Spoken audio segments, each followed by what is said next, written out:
Ça veut dire que la France, et nous le savons, est porteuse de valeurs très fortes, notamment au point de vue de la laïcité, de la démocratie, des droits de l'homme. Or, sur un plan idéologique, sur un plan dogmatique, une question comme la laïcité, c'est quelque chose qui est rejeté en bloc par les intégristes. Parce que nous le savons, la laïcité veut dire la séparation des églises et de l'État, et la France en a fait une promotion de cette idée, de cette valeur.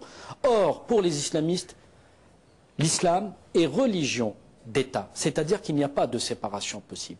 La deuxième chose, c'est la démocratie. Effectivement, une valeur aussi symbolique, en tout cas, à tout le moins sur le plan symbolique, qui a été défendue, qui est défendue par la France.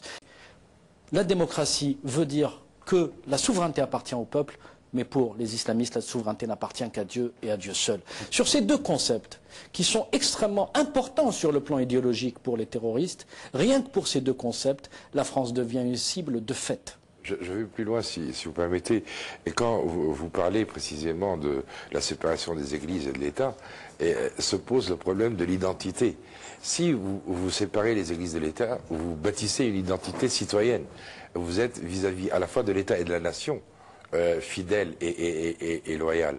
Si vous le faites, vous enlevez à l'identité islamique la possibilité de s'exprimer.